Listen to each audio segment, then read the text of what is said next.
Hi, my name is Dr. Rudramohan and through the Oral Health channel we're going to be talking about black triangles. Let's start.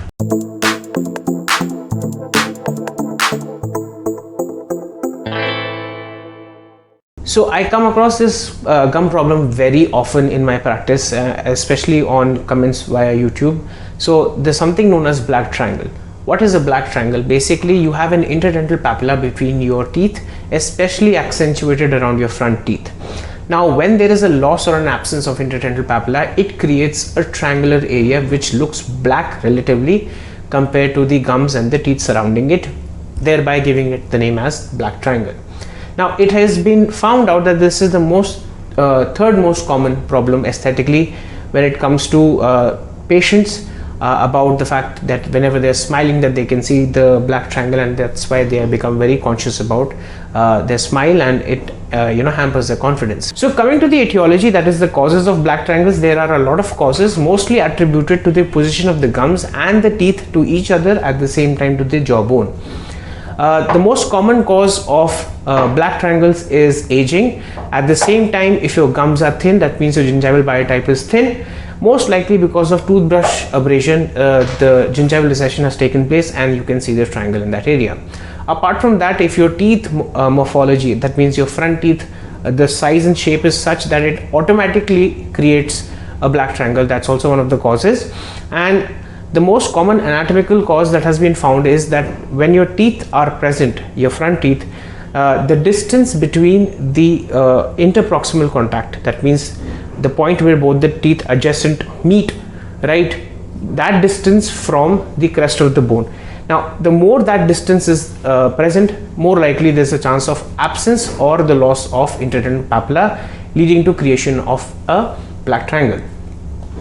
Coming to the management, now the management can be multifactorial because of its etiology. At the same time, it needs to be multidisciplinary because we need to find out the cause. The actual management and the way out of this problem is actually to be ascertained to the cause of the problem. Either it could be because of the size and shape of the teeth, so we will go for maybe composite veneers or ceramic veneers or any sort of prosthesis that can mask that effect.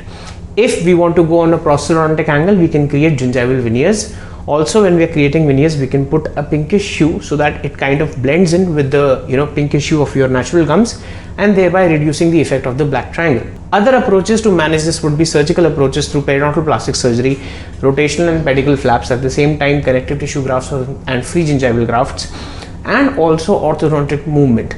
Because the more we close the gap between the teeth and make sure that the interproximal contact is nearer to the bone, your jawbone, between the two adjacent teeth, the more likely we can probably close off the the black triangle, and with the help of gum massages and other things, we can probably help close it off. This is not only a problem that is troubling the patients, but it also troubles the dentists as well, and that's why most likely you require a multidisciplinary team and a multidisciplinary approach for this, so that you can work together, we can all work together and find out what the exact cause is, because the causes can be many, so we have to address each and every cause with baby steps at each single step, and then make sure that you are made comfortable and your problem is taken care of. A newer technique which is known as Botox fillers are also being used now.